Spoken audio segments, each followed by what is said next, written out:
찬양입니다. 새벽부터 우리 함께 찬양하겠습니다.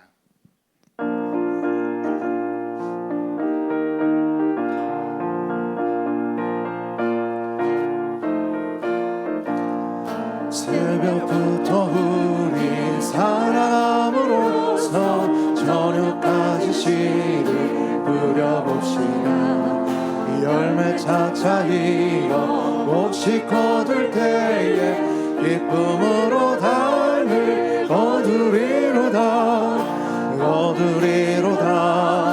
거두리로다. 기쁨으로 달을 거두리로다. 거두리로다. 거두리로다.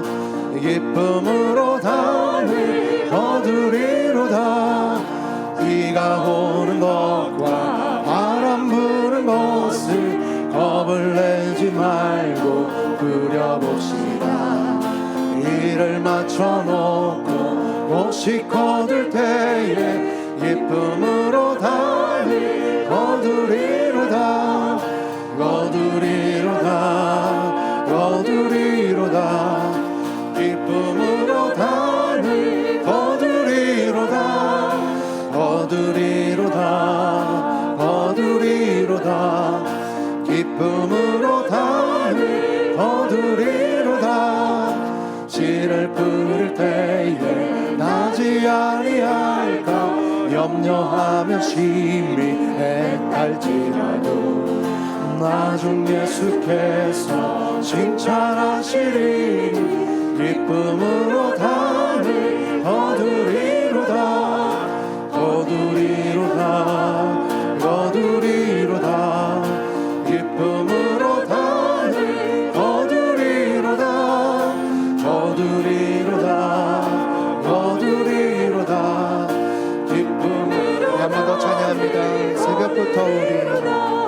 새벽부터 우리 사랑함으로써 저녁까지 시를 뿌려봅시다. 곡식 거둘 때에 기쁨으로 달을 거두리로다. 거두리로다. 거두리로다. 기쁨으로 달을 거두리로다. 거두리로다. 거두리로다. 기쁨으로 달을 거두리로다. 비가 오는 것과 바람 부는 것을 겁을 내지 말고 부려봅시다. 일을 맞춰놓고 곡식 거둘 때에 기쁨으로 달을 거두리로다. 거두리로다. 거두리로다. 기쁨으로 달을 거두리로다.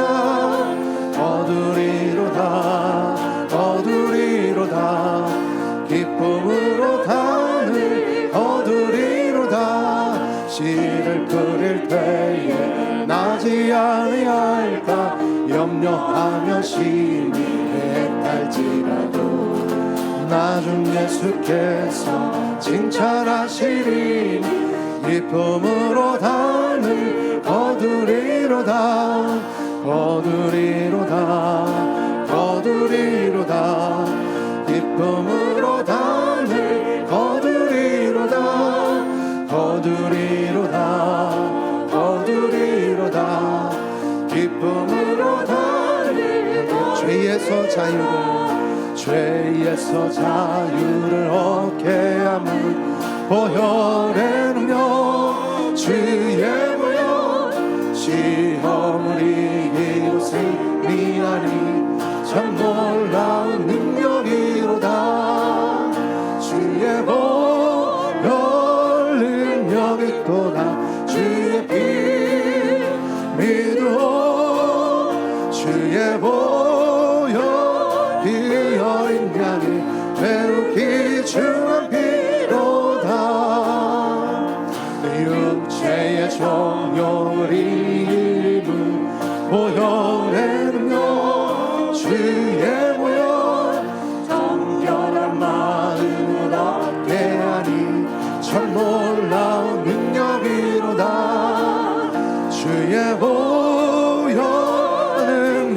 있도다. 주의 피 믿어 주의 보혈 그 어린 양의 매우 귀중한 피로다.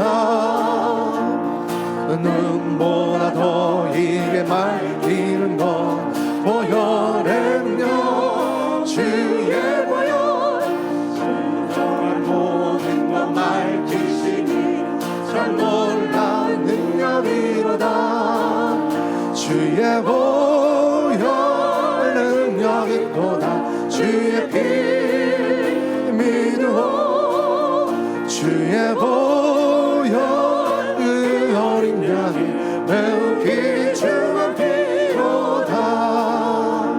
그 주의 복음을 전할 제목 보혈의 능력 주의 보혈 날마다 나에게 찬송 주니 참 놀라운 능력이로다.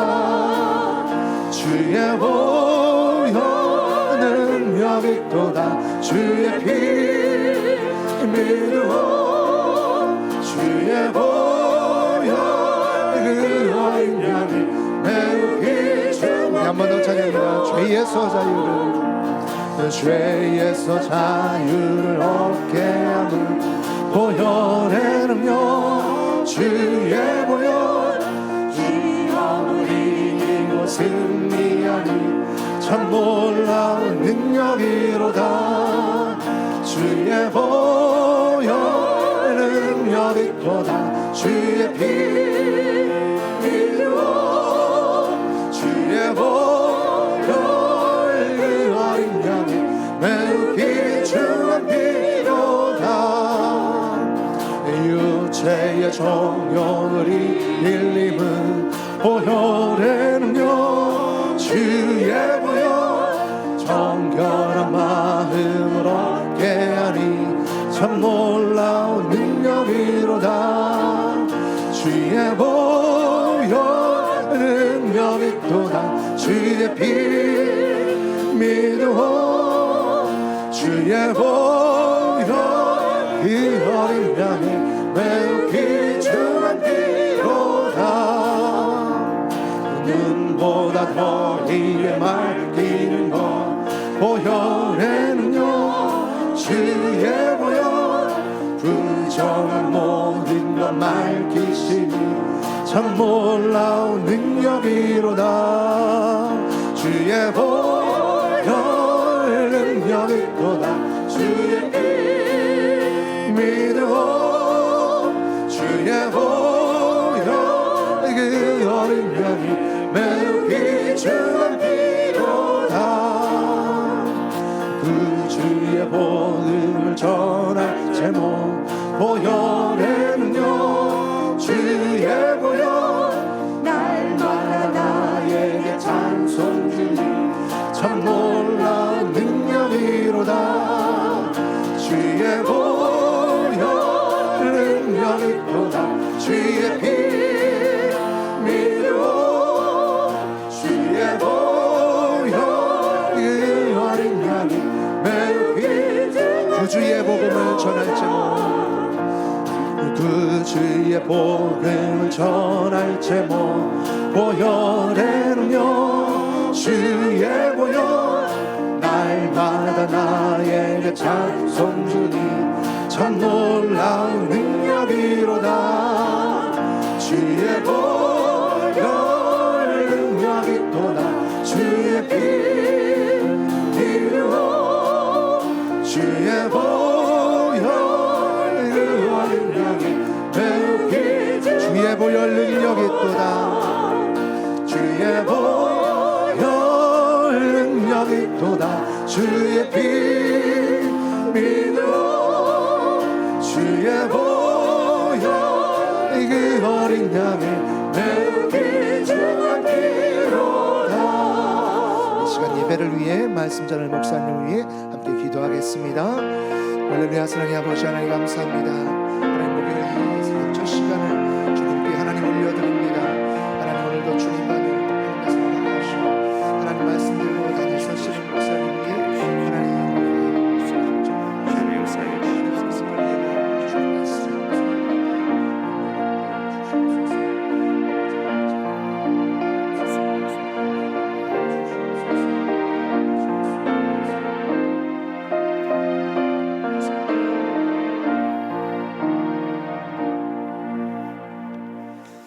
같이 사도신경으로 우리의 신앙을 하나님께 고백하겠습니다. 나는 전능하신 아버지 하나님, 천지의 창조주를 믿습니다. 나는 그의 유일하신 아들 우리 주 예수 그리스도를 믿습니다. 그는 성령으로 잉태되어 동정녀 마리아에게서 나시고 본디오 빌라도에게 고난을 받아 십자가에 못 박혀 죽으시고 장사된 지 사흘 만에 죽은 자 가운데서 다시 살아나셨으며 하늘에 오르시어 전능하신 아버지 하나님 우편에 앉아 계시다가 거기로부터 살아있는 자와 죽은 자를 심판하러 오십니다. 나는 성령을 믿으며 거룩한 공교회와 성도의 교제와 죄를 용서받는 것과 몸의 부활과 영생을 믿습니다. 아멘. 성경 말씀 요한일서 1장 5절에서 10절까지 말씀입니다. 오늘 우리에게 주시는 말씀 요한일서 1장 5절에서 10절까지 말씀입니다.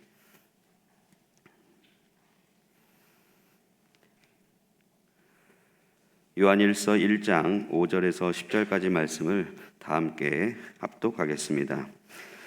우리가 그에게서 듣고 너희에게 전하는 소식은 이것이니 곧 하나님은 빛이시라 그에게는 어둠이 조금도 없으시다는 것이니라.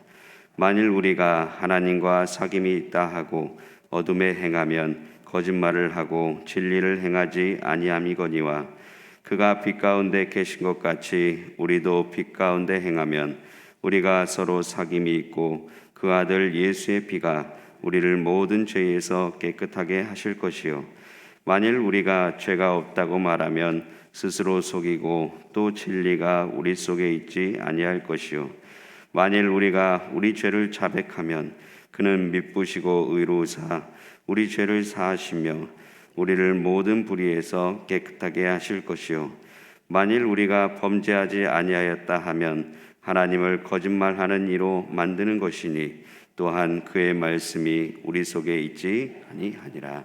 아멘. 8에서 12여전도에서 하나님께 영광으로 찬양으로 영광 돌리겠습니다.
이 시간 담임 목사님 나오셔서 용서와 자백이라는 제목으로 말씀 전해주실 때 큰 은혜 받으시기 바랍니다.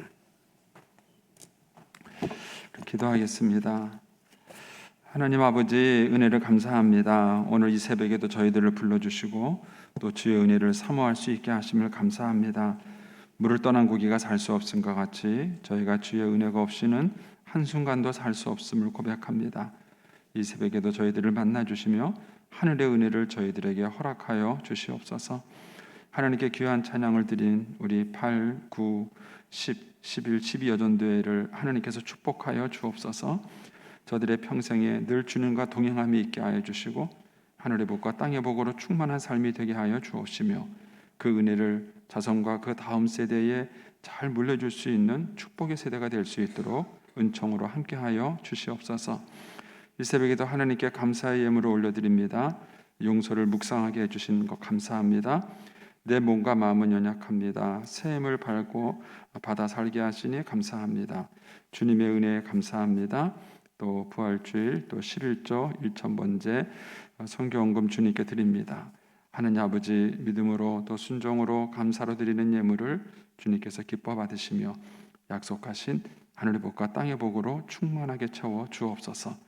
주의 은혜로 종의 가정들을 형통케 해주시며 그 자녀들을 축복하여 주시옵소서. 예수님의 이름으로 축복하며 기도하옵나이다. 아멘. 할렐루야.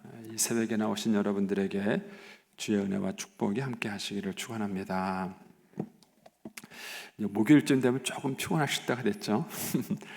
새벽기도 이렇게 안 하시다가 이렇게 하시려면 좀 쉽지 않은데 어쨌든 토요일까지 여러분 잘 성공할 수 있게 되기를 축복합니다.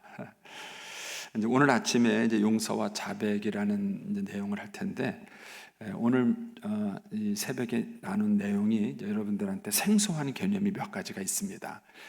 제가 이 짧은 시간에 한 25분 어간에 이 내용을 설명해야 되기 때문에 좀 한계가 좀 있습니다.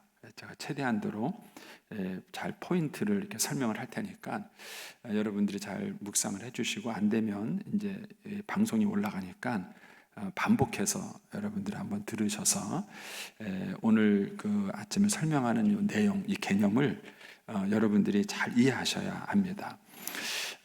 먼저 우리가 이제 어제는 우리 용서와 기억에 대한 얘기를 했는데 우리가 누구를 용서한다는 얘기는 그 기억을 잊어버리는 게 아닙니다. 그 사람이 나한테 준 상처, 아픔 한 가지도 잊어버리지 않습니다. 그런데 용서를 했다는 것은 그 기억을 새롭게 해석을 하는 겁니다.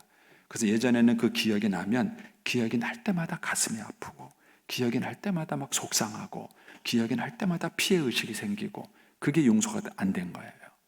근데 이제 용서가 됐다는 얘기는 그것이 여전히 기억이 나지만 그 기억이 나는 것 때문에 내가 상처를 받거나 분노하거나 그러지 않습니다. 오히려 그 기억이 나에게 은혜가 되는 거예요. 이런 것이 되는 거예요. 그래서 그것이 용서인 겁니다. 그래서 여러분들이 누군가에게 입은 상처나 아픔들을 잊어버리는 것이 용서가 아니에요. 잊어버리는 것이 아니라 그것에 대한 기억을 재해석하는 겁니다. 새롭게 해석을 하는 것이 용서다라는 것입니다. 자, 오늘은 이제 자백이라는 얘기를 좀 하려고 하는데 먼저 이제 요 말을 이해하기 위해서는 예수를 믿는다는 게 뭔가를 좀 새롭게 정의할 필요가 있습니다. 그동안 우리 한국 교회는 이제 예수 믿는 것 이꼬르 죄사함 받는 것 그리고 그래서 천국 가는 것 이렇게 이해했습니다. 요 개념이 틀린 게 아닙니다. 그러나 우리가 이제 하나의 그 내용을 설명할 때 이쪽에서 바라보는 것과 이쪽에서 바라보는 것은 다릅니다.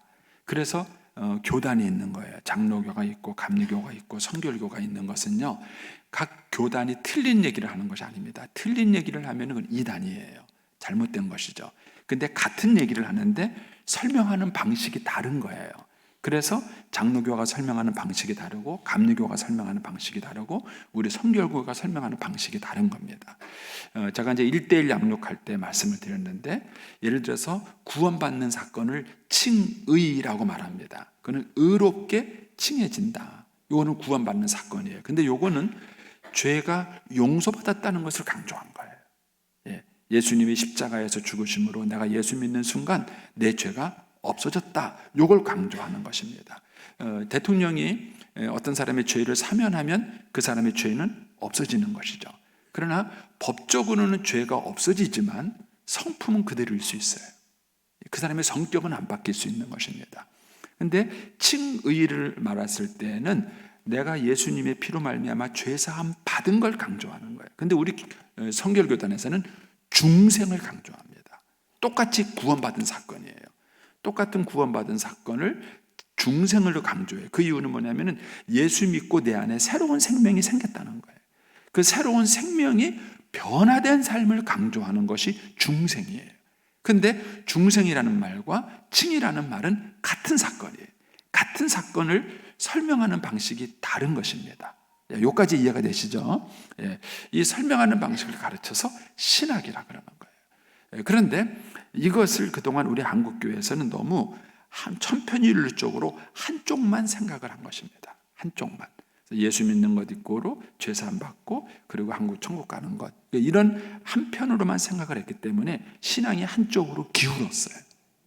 그런데 다양한 설명이 필요한 거예요. 똑같은 구원의 사건에 대한 다양한 설명이 필요합니다. 그런데 오늘 우리가 읽은 성경에서 사도 요한은 예수 믿는다는 것을 다르게 설명합니다. 자, 3절 말씀을 보겠습니다. 이건 PT에 나와 있고 여러분 성경을 보셔도 좋습니다. 3절 PT 잘 따라와 주세요. 시간이 제가 쫓깁니다. 네. 자, 여기 보면 사도 요한이 우리가 보고 들은 바를 너희에게도 전함은, 쉽게 말하면 복음을 전하는 거예요. 예수 믿으세요 하고 복음을 전하는 거예요.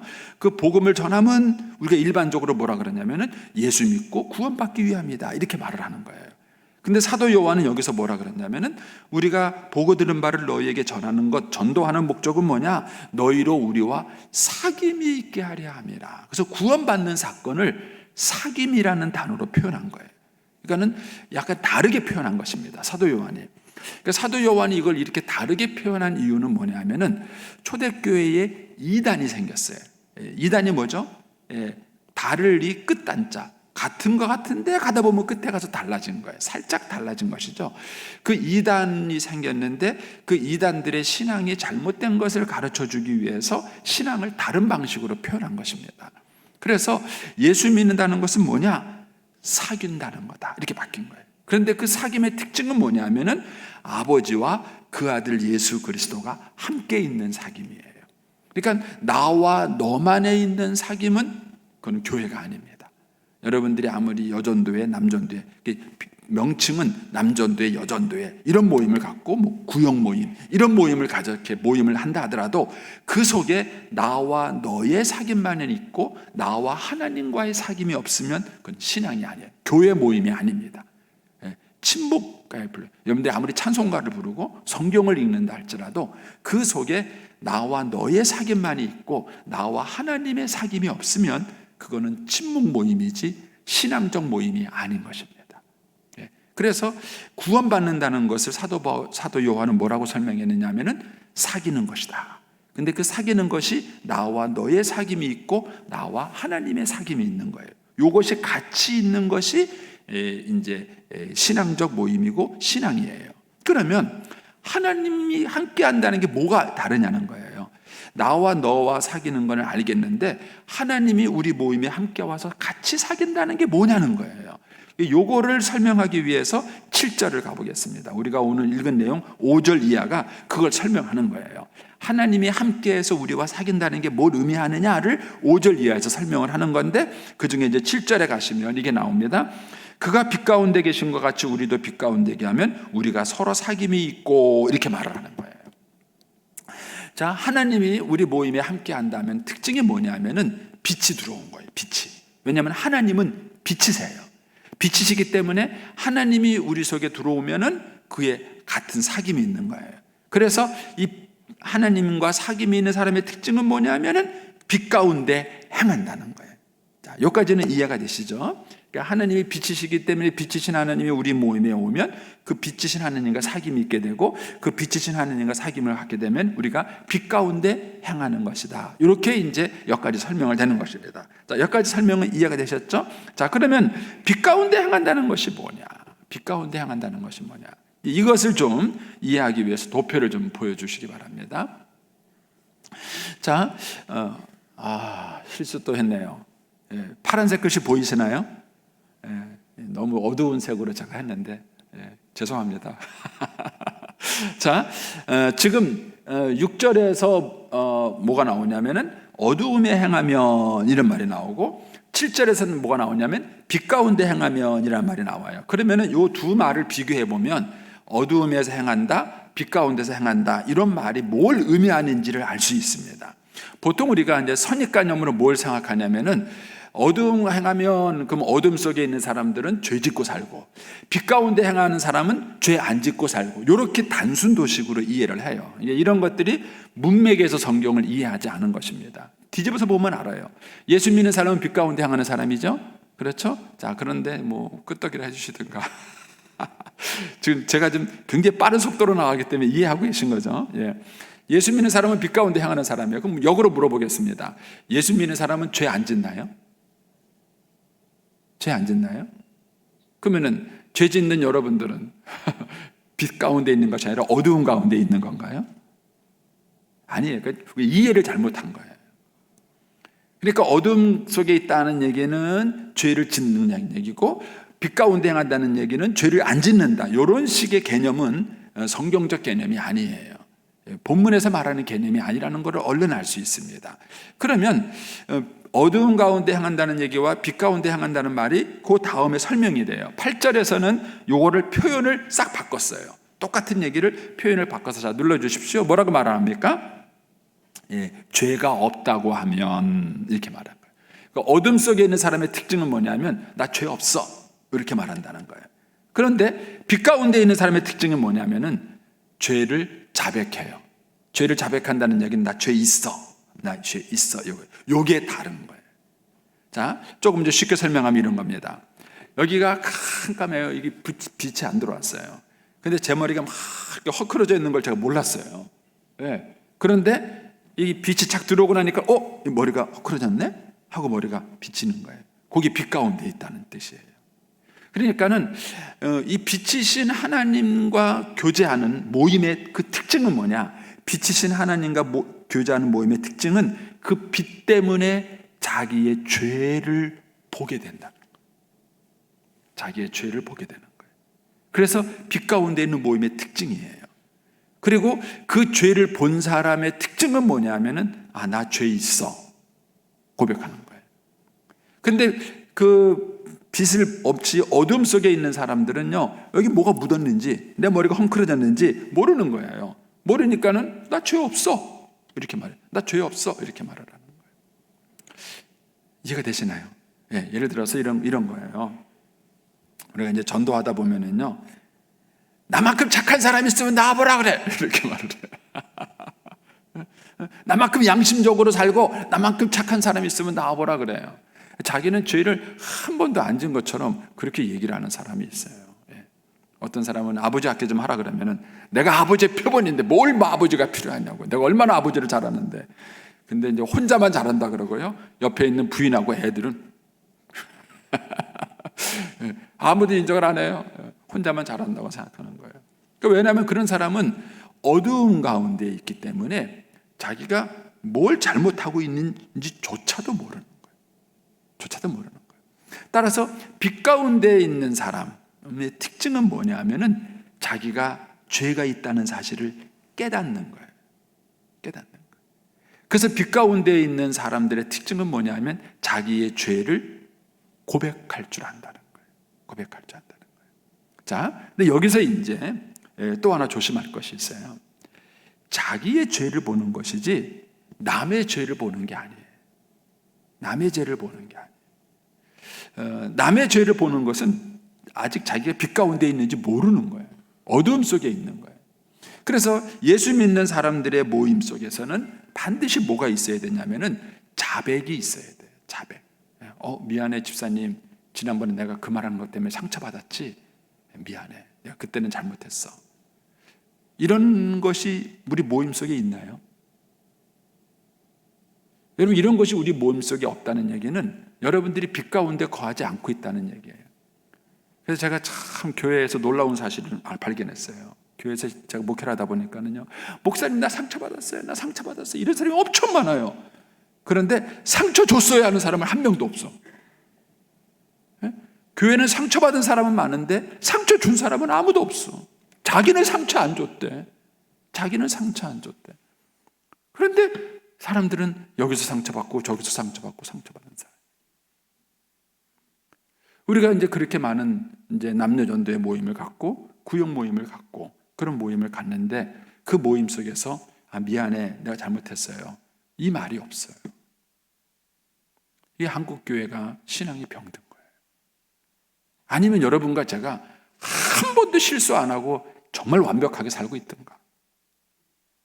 아니면서요. 자, 뭐 이제 교회 얘기를 하면 또 복잡해지니까 가정 얘기를 한번 해보겠습니다. 부부가 매일 가정 예배를 드려요. 애들을 모르고 야 우리 예배 드리자 그래요. 오늘도 예배 드리고 내일도 예배 드리고 모레도 예배 드리고 매일 예배 드려요. 그런데 엄마 아빠가 한 번도 미안하다는 말을 안 해. 그러니까 애들이 그 예배가 하나님을 경험을 못하는 거예요. 잘못을 했을 때 그때는 모를 수 있어요, 우리가. 그런데 빛 대신 하나님과 내가 사귀고 있다면, 빛 대신 하나님과 내가 사귀고 있다면 그 빛 대신 하나님이 내 어두움을 드러내요. 그래서 그때는 뭐가 모를 수 있지만, 하나님과 사귀다 보니까 내가 잘못했네 느껴져요. 남편은 아내한테 미안하다고 얘기해야 되고 아내는 남편에게 미안하다고 얘기해야 돼요. 그게 예수 믿는 증거예요. 근데 여러분들이 미안하다는 얘기를 안 한다는 얘기는 내가 뭘 잘못했는지를 못 보고 있다는 뜻이에요. 그래서 오늘 저녁에 집에 가서 물어보세요. 남편이나 아내, 자기 배우자한테 여보, 내가 잘못한 거 한 것도 없어?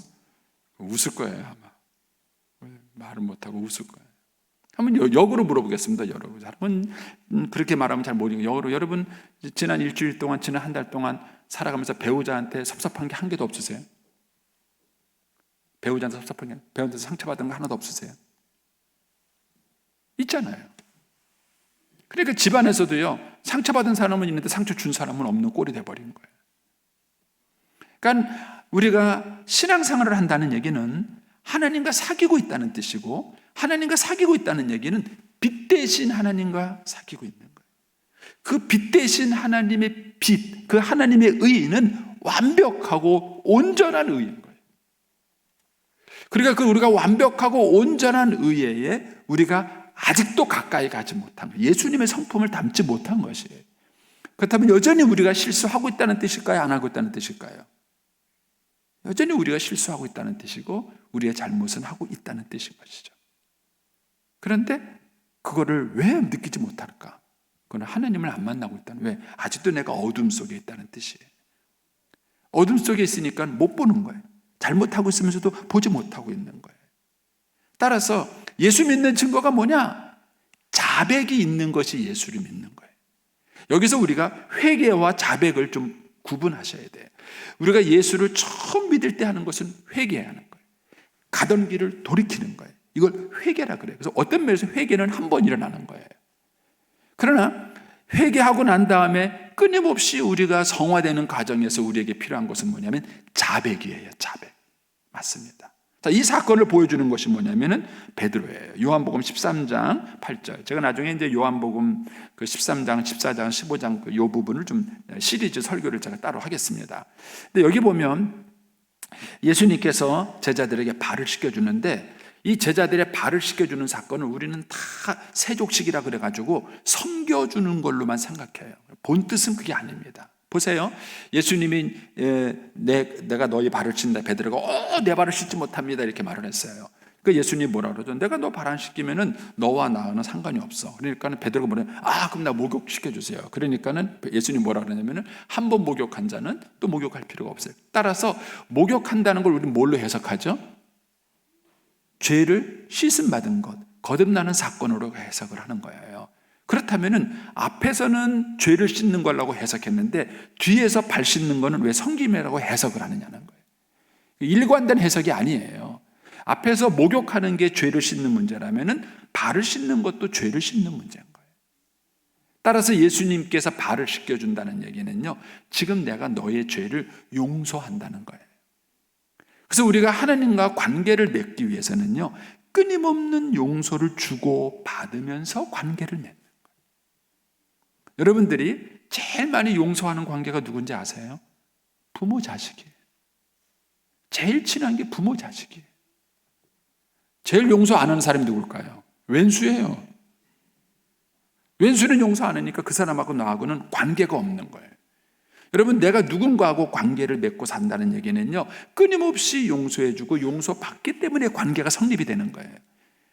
이것이 없으면 인간은 있을 수, 왜냐하면 인간은 완벽하지 않고 죄인이기 때문에 끊임없이 실수를 하며 살아가는 거예요. 목사도 마찬가지더라고요. 저도 여러분 앞에 신앙의 본을 보이고 잘못하지 않으려고 얼마나 많은 애를 쓰는지 몰라요. 근데 실수 안 할까요? 제가요, 어떤 분이 저한테 한 달 동안 삐졌어요. 저희 밀양교회 있을 때. 그래서 왜 삐졌냐니까는요, 악수할 때 제가 손끝을 잡았대. 그래갖고 그분이 상처받은 거예요. 앞에 계신 장로님하고는 이렇게 잡았는데, 두 손 잡은 건 아니고 이렇게 한 손을 잡았는데 자기하고는 손끝을 잡았대. 저는 기억도 못해요. 손끝을 잡았는지 손바닥을 잡았는지 뭐 기억도 못해요. 근데 그분은 제가 손끝을 잡았대요. 그래갖고 상처를 받은 거예요. 그래서 한 달 동안 제가 미웠대요. 그분이 한 달 동안 제가 미운지 안 미운지 제가 어떻게 알아요? 예배드리면서 얼마나 고민 많았겠어요. 그러니까는 이 목회자라는 위치가요, 참 어려워요. 뭐 성도들한테 뭐 조심하고 조심한다고 하지만은요, 상처 안 줄 수 없고요, 실수 안 할 수 없고요, 아픔을 안 줄 수 없어요. 그걸 만약 성도들이 다 꼬집어서 얘기하면 목회 그만둬야죠. 목회 그만둬야죠. 근데 성도들이 다 용서하는 거예요. 이해해주고 용서해주고 받아주고 그러는 거예요. 그러니까는 그게 관계가 성립이 되는 거예요. 그래서 주님께서 제자에게 이렇게 말씀해요. 내가 네 발을 씻지 않으면 너와 나는 상관이 없어, 이렇게 말하는 거예요. 그러니까 우리는 끊임없이 용서를 주고받는 거예요. 그런데 이 용서를 주고받는 이 과정에서 주님이 우리에게 요구하는 게 뭐냐면은, 만일 우리가 우리의 죄를 자백하면 자백하라는 거예요. 자, 이걸 쉽게 이렇게 말하겠습니다. 애가 잘못했어요. 그런데 엄마가 말해, 너 이거 네가 동생하고 싸웠어요. 너 이거 싸워 잘못했어. 말 안 해요. 말 안 해. 끝까지 말 안 해. 너 이게 한번 하자. 그래서 엄마가 때렸어요. 그럼 얘는 지금 그 잘못을 고칠까요? 안 고치는 거예요. 여러분, 자백이 갖고 있는 의미가 그렇게 중요한 거예요. 그래서 미안한 마음을 갖고 있는 것 갖고만 안 돼요. 미안한 행동 갖고도 안 돼요. 반드시 고백을 해야 돼요. 자백을 해야 돼요. 이게 그렇게 중요해요. 미안해, 잘못했어, 용서해줘. 이게 그렇게 중요한 거예요. 그게 중요한 거예요. 하나님과의 관계도 마찬가지고 사람과의 관계도 마찬가지입니다. 그래서 사실은 우리가 교회 안에서 하나님 앞에 자백해서 눈물을 흘리는 사건이 있어야 되고, 성도가 서로가 서로에게 잘못해서 눈물을 흘리는 사건이 있어야 돼요. 그래서 사실 교회에 오면요, 사실 매일 울어야 돼. 그래서 매일 와서 감동이 돼가지고 울어야 돼요. 그게 교회예요. 그런데 우리는 하나님의 빛 가운데 쓰지 않으니까는요, 자기 것은 보지 못하고 맨날 남의 것만 지적하고 사는 거예요. 이거는 하나님과 사귐이 없다는 뜻이에요. 하나님과 사귐.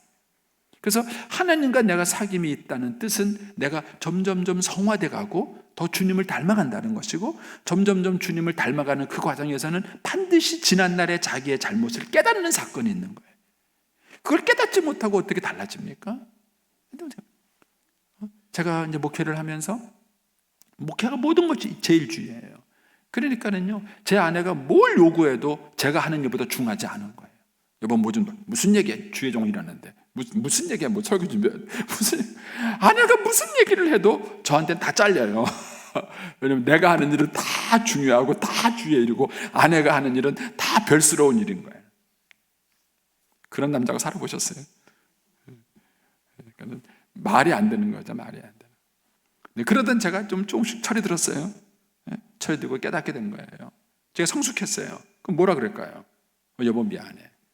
지난번에 그네 잘못한 건지 몰랐는데 그건 내가 미안해. 반드시 이게 있어야 되는 거예요. 이게 있어야 내가 깨달았다는 뜻이고, 내가 성숙했다는 뜻이고, 내가 변화되고 있다는 뜻인 겁니다. 따라서 우리의 삶 속에 자백이 없다, 그리고 이 자백에 따른 용서가 없다라는 이 얘기는 더 이상 우리의 영적 성장이 멈췄다는 뜻이에요. 그리고 하나님의 깊은 은혜의 자리에 못 가고 있다는 것을 말하는 것입니다. 그래서 우리의 신앙적 모임에는 반드시 이 특징이 있습니다. 우리가 빛 대신 주님과의 사귐이 있고, 그 빛 대신 주님과의 사귐이 있으면 반드시 자기의 부족함을 자꾸 깨닫게 돼 있고, 그 깨닫는 과정에서 우리는 우리의 허물을 자백하고 용서를 구하고 용서를 받는 이 과정이 계속해서 우리의 신앙 속에서 있다는 것입니다. 이 한 주간 여러분 다시 한번 잘 말씀 묵상 한번 해보시고요. 우리의 그 가정에서, 우리의 또 집에서, 또 교회에서 이런 감격이 있게 되기를 바랍니다. 뭐 매일 할 수 있는 건 아니에요. 매일 할 수 있는 건 아니지만 예배드리다가 부부가 서로 합해서 껴안고 울고, 예배드리다가 부모 자녀가 서로 껴안고 울고, 또 구역 예배드리다가 또 남전도 여전도 예배를 드리다가 그 모임에서 하나님이 깨닫게 해주시는 것 때문에 서로가 서로에 대해서 자백을 하고 용서를 해주는 감격이 있는 것, 그것이 믿음의 생활이고 공동체다 하는 것입니다. 기도하겠습니다. 오늘은 14일자입니다. 14일자, 타지키스탄의 두산배를 위해서 기도하겠습니다.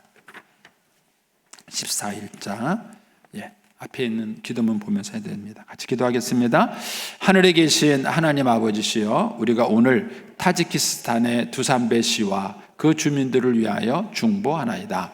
주님, 두산배시에 임하시고 역사하심으로 그 땅의 주의 구원을 이루시고 82만 3천여 명의 두산배 시민들을 구원하시고 그 도시와 사람들 가운데서 주의 이름이 높임을 받으시옵소서.